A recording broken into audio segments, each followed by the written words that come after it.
మీ కుటుంబ శాంతి, ఆరోగ్యం, ఆర్థిక అభివృద్ధి కోసం రుద్రాక్ష మహాపూజలో తప్పక పాల్గొనండి. ఇప్పుడే నమోదు చేసుకోండి. నమస్తే రమ్మగారు. నమస్తే జయ. రమ్మగారు, భగవంతుని ప్రతిరోజు ఆరాధించాలి, పూజించాలి. కానీ కొన్ని సందర్భాల్లో వింటూ ఉంటాం, నీ కష్టాలు వచ్చినప్పుడు మాత్రమే గుడికి వెళ్తావు, కష్టాలు వచ్చినప్పుడు మాత్రమే మొక్కుకుంటావు, కష్టాలు వచ్చినప్పుడు మాత్రమే దీపం పెడతావు.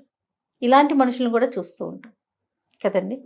ఎలా మనం అంటే ప్రతిరోజు పూజించాలి అనే విషయాన్ని ఎలా తీసుకెళ్ళాలి? కాదు జయ, మనం ఒక కారులో వెళ్తున్నాం, ఏవో ఎఫ్ఎం పెడతాం, అది మోగేస్తుంటుంది. వాళ్ళు ఎవరెవరో ఏంటేటో కబుర్లు చెప్పేసుకుంటుంటారు, పుస్తకం చదువుకుంటుంటాం. వారు కొంతమంది ఫోన్తో ఆడుకుంటారు, ఎవరితోటో చాట్ చేస్తూ ఉంటారు. ప్రతి ప్రయాణంలో మనం ఇదే కదా చూస్తాం. నలుగురు ఉంటే నాలుగు రకాలు, నాలుగు రకాలు. లేదా వీళ్ళే ఏదో కబుర్లు చెప్పుకుంటారు, నవ్వుతారు, తాగుతారు, తింటారు, తుళ్ళుతారు, కేరింతలు కొడతారు. సడన్గా కారులో గోతులో పడింది, వెంటనే ఏమంటారు? దేవుడా దేవుడా దేవుడా దేవుడా అనరా? ఖచ్చితంగా గోతులో పడ్డారు. ఎవడో ఒకడొచ్చి, ఇంకో ఏదో పెద్ద బండివాడు వచ్చి ఈ గోతులో ఉన్న బండిని పైకి లాగాడు. వెంటనే కార్లు దిగుతారు వీళ్ళు. ఒక్కొక్కళ్ళు కేరింతలు కడతారు, నవ్వుతారు, దండాలు పెట్టేస్తారు. దేవుడా నువ్వు ఉన్నావు, మమ్మల్ని రక్షించావు, నా ప్రార్థన మొరాలకిచ్చావు అంటారు. మళ్ళీ కారు ఎక్కుతారు. ఒక 5-10 నిమిషాలకి సేపు ఇదే మాట్లాడుకుంటారు. గుండె పగిలిపోయింది, గుండె ఆగిపోయింది, అమ్మో మా అమ్మని గుర్తొచ్చింది, మా నాన్న గుర్తొచ్చాడు, నాకు టెన్షన్ వచ్చేసింది, నా పిల్లల్ని వదిలేసి వచ్చాను, ఇవి మాట్లాడుకుంటాం. ఒక అరగంట 20 నిమిషాల తర్వాత మెల్లిగా అంతా సర్దుమడుగుతుంది, ఆకలిస్తూ ఉంటుంది. ఎక్కడో బ్రేక్ఫాస్ట్కో, లంచ్కో, డిన్నర్కో ఆగుతారు, అది తింటారు. మళ్ళీ ఎఫ్ఎం మొదలవుతుంది, మళ్ళీ మెసేజ్లు మొదలవుతాయి, మళ్ళీ ఫోన్లు, కబుర్లు, తాగుడు, తిరుగుడు, తుళ్ళడం, నవ్వడం, కేరింతలు కొట్టడం, సినిమా పాటలు. ఆ పాట మోగుతుంటే మనం కూడా మోగుతూ ఉంటాం. ఇది జరుగుతుందా జరగదా? జరుగుతుంది. ఏదైనా అతిశయోక్తి చెప్పాను నేను ఇందులో? లేదు రమ్మగారు కదా, క్వైట్ న్యాచురల్. మన జీవితం మామూలుగా సాగిపోతున్నప్పుడు మనకి భగవంతుడి మీద అతీతమైన శక్తి మీద ఏ ఐడియా, ఆలోచన, అవగాహన, ఆసక్తి ఉండవు. మనం ఏమీ చెయ్యలేము అని అర్థమైనప్పుడు మాత్రమే భగవంతుడు గుర్తొస్తాడు. కరెక్ట్. ఇది పాయింట్. ఇది జరుగుతుంది. కష్టాలు వచ్చినప్పుడే మనం మొక్కుకుంటాం. కష్టాలు ఏదైనా చాలా పెద్ద ప్రాబ్లమ్స్లో ఉంటే 10 రోజులు పాటు రోజు గుడికి వెళ్ళిపోతాం. రోజు 40 వేసి ఆంజనేయ స్వామికి 40, ఇంకొక ఆయనకి ఇంకో 30, అమ్మవారికి ఒక 21 ప్రదక్షిణాలు చొప్పున చేసేస్తాం. ఆ గుడికి వస్తా, ఈ గుడికి వస్తా అని మొక్కుంటాం. చిన్న చిన్న ముడుపులు కట్టి పక్కన పెడతాం. ప్రాబ్లమ్స్ తీరాక గుర్తున్నంత మటుకు తీర్చేసుకుంటాం. చాలా కొద్ది మందే ఈ ప్రార్థనని కంటిన్యూ చేస్తారు. జీవితంలో మన వల్ల ఏది కాదు అని అర్థమైన వాళ్ళు రెగ్యులర్గా ప్రార్థనలో ఉంటారు. మనం ఏం కాదు, మొత్తం ఆయనే, అంతేనా? అది ఏదైనా సమస్య వచ్చాక తెలుస్తుంది కొంతమందికి. ఏ సమస్య రాకుండానే ఈ జీవితం అనేది భగవంతుడిచ్చిన వరం, అతడిని నిత్యము ప్రార్థించాలి అనే అవగాహన ఉండేవాళ్ళు కొంతమందే ఉంటారు. ఇందులో మళ్ళీ ఎంతసేపు పూజ చేసి చావుగొట్టి చెవులు మూసేవాళ్ళు దేవుడిని పడుకోనీరు, కూర్చోనీరు, నుంచోనీరు, అది జరుగుతాయి కొంత. కానీ ఈ రెగ్యులర్ ప్రార్థన విధానం ఉంది చూడు, ఆ నమ్మకము, ఆ అలవాటు తక్కువ ఉంటుంది. దీన్ని ఏం చేయాలి, ఎట్లా ఇది నేర్చుకోవాలి అంటే మనం పిల్లలకి నేర్పాలి. మనకి సాధారణంగా ఎలా ఉంటుంది, మనుషులు అన్నవాడికి ఏం చేసినా ఇదంతా నా ప్రతాపం అని ఉంటుంది.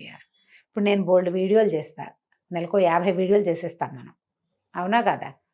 రకరకాల విషయాలు మాట్లాడతాం. నువ్వు నన్ను అడుగు రామగారు ఇవన్నీ మీకు ఎలా తెలుసంటే, నేను చిన్నప్పటి నుంచి చదువుకున్నాను, చిన్నప్పటి నుంచి చాలా పుస్తకాలు ఉన్నాయి మా ఇంట్లో, లోకజ్ఞానం ఉంది నాకు, మాది పల్లెటూరు, మేము బోళ్ళంతమంది అక్క చెల్లెళ్ళం, ఫ్యామిలీలు పెద్దవి, ప్రపంచాన్ని చూడడం వల్ల నాకు ఈ జ్ఞానం వచ్చింది, ఇది వచ్చింది, అది వచ్చింది, ఇది వచ్చింది చెప్తా. వీటన్నిటికీ ముందు ఒక వాక్యం ఎప్పుడు చెప్తానే జయ, నేను భగవంతుడు ఇచ్చిన అవకాశం. అవును, ఇంత దాన్ని నేను సంపాదించుకోలా, మా ఇంట్లో పుట్టడం నా ఛాయిస్ కాదు, ఈ మొత్తానికి కారణమైన మా ఇంట్లో నా పుటకుంది చూడు, అది భగవంతుడు ఇచ్చిన అవకాశం. ఇంతమంది గెస్టులు ఉంటే సుమన్ టీవీలో కథలు చెప్పే అవకాశం నా ఒకదానికే రావడం భగవంతుడు ఇచ్చిన అవకాశం. దాన్ని అందిపుచ్చుకుని నేను ఏదో చేస్తున్నా, చేతనైంది. ఈ బేసిక్ పాయింట్ ఉంది చూడు, దైవానుగ్రహం వల్ల ఇది జరిగింది, తర్వాత నేను అప్పుడు నన్ను ఎవరో పట్టుకున్నారు, నేను చెరులో మునిగా, పైనుంచి పట్టుకున్నాడు ఒకడు, కాళ్ళు చేతులు ఆడిస్తా నేను. ఇప్పుడు నేను అది చేస్తున్నా, నన్ను పైనుంచి పట్టుకున్నవాడు ఎవడు? నేను నా గొప్ప చెప్పటాల, నా సంగతి చెప్తున్నా మీకు. ఎవరైనా ఇంతే. నువ్వు పెద్ద వ్యాపారవేత్తవి, 500-600 మంది నీ కుటుంబాలు నీ కంపెనీ మీద ఆధారపడి ఉన్నాయి.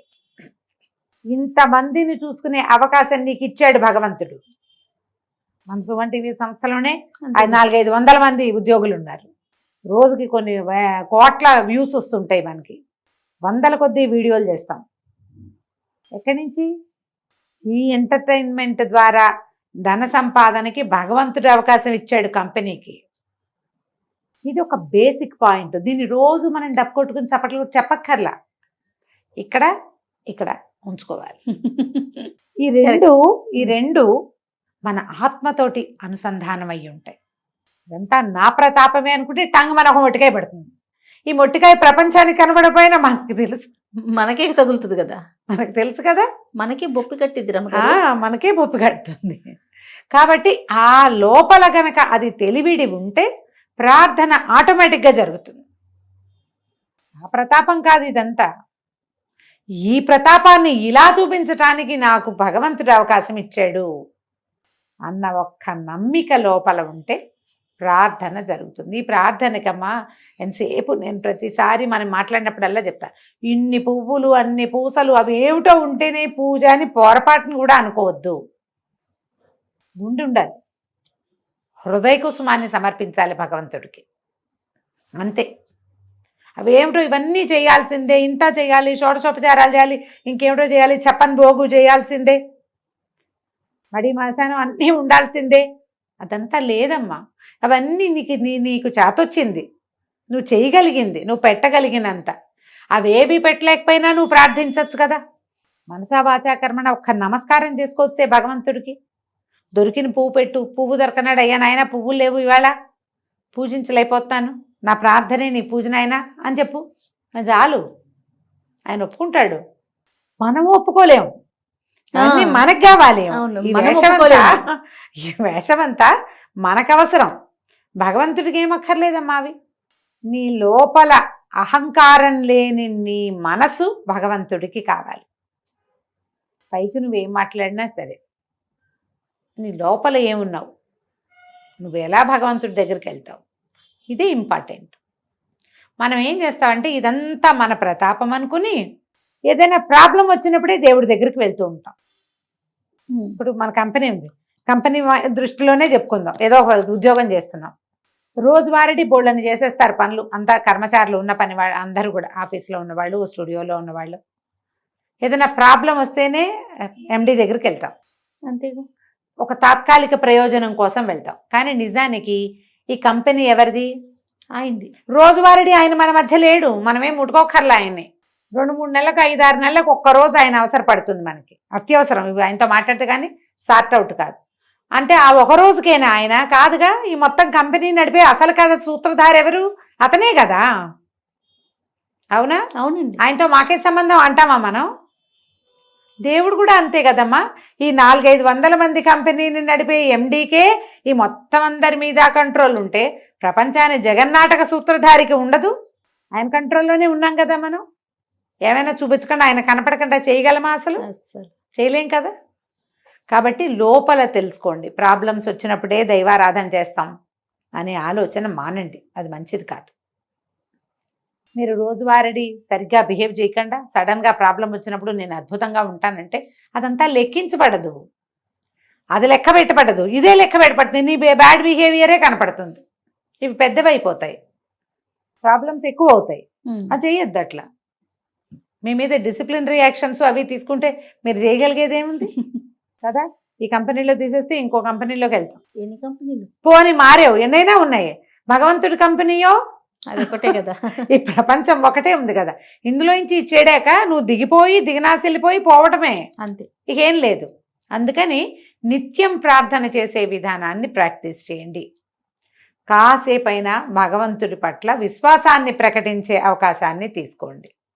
5 minutes అంతే. పూజకి టైం లేదండి, వాళ్ళ టైం చాలేదంటారు పాపం. అంటే పూజ అనగానే మన దేవుడి మందిరం శుభ్రం చేయటము, దీపారాధన కుందులు తోముకోవటము, ఒక 50 రూపాయల పువ్వులన్నీ అమర్చటము, ఒక 20 రూపాయల పళ్ళు నివేదన పెట్టటము, దీపారాధన చేయటం, దీపానికి చుట్టూతా పువ్వులు పేర్చాలి, మనంత పని అదంతా కదా. ఒక దండం పెట్టడానికి అంత పని ఉందా? ఈ క్రియ సాయంకాలం చేసుకో, వెళ్ళేటప్పుడు దండం పెట్టుకుని వెళ్ళు. Minimum thing good morning. తెల్లవారు లేస్తే ఎంతమంది గుడ్ మార్నింగ్లు పెడుతున్నావమ్మా మనం? నేను అసలు స్పందించిన జయ నీకు పదే పదే చెప్తుంటాను నేను. కనీసం ఒక నెల రోజుల పాటు రోజు గుడ్ మార్నింగ్ గుడ్ నైట్ పెట్టిన తర్వాత బాబు మీకు విసుగు లేదా, ఎందుకు నైనా పెడతారు అని చెప్పాల్సి వస్తుంది. ఇవి గుడ్ మార్నింగ్లు పెట్టేటప్పుడు దేవుడికి కూడా చెప్పచ్చు కదా ఒక శుభోదయం. మనం ప్రాబ్లం వచ్చినప్పుడు పిలుస్తాను నేను, అప్పటి వరకు మా ఇంట్లో అసింటా ఉండు అని చెప్తామా? అలా చెప్పకూడదుగా, ఇలా చెప్పండి. రోజు నమస్కారం చేసుకోండి. నిద్ర లేచాక, లేవగానే, ఎక్కడికైనా బయటికి వెళ్ళేటప్పుడు, సాయంకాలం ఇంటికి బయటికి రాగానే, పని నుంచి తిరిగి రాగానే, రాత్రి పడుకునేటప్పుడు 4 పూటల భగవంతుణ్ణి తలుచుకుని మీ ఇష్టదైవాన్ని ఒక నమస్కారం చేసుకోండి. ఇది మీరు పిల్లలకు కూడా చెప్పచ్చు, నేర్పించవచ్చు. నిత్యము దైవాన్ని మనతో ఉంచుకోవచ్చు మనం. అంతే. ప్రాబ్లమ్స్ వచ్చినప్పుడు ఎండి దగ్గర పరిగెత్తినట్టుగా పరిగెత్తద్దు. పరిగెత్తుదాం అప్పుడు కూడా, అవసరమైతే పరిగెత్తచ్చు. ఈ రోజువారీ గుడ్ మార్నింగ్ కూడా చెప్పండి. ఖచ్చితంగా. డెఫినెట్గా రమ్మగారు. నమస్తే. నమస్తే జయ.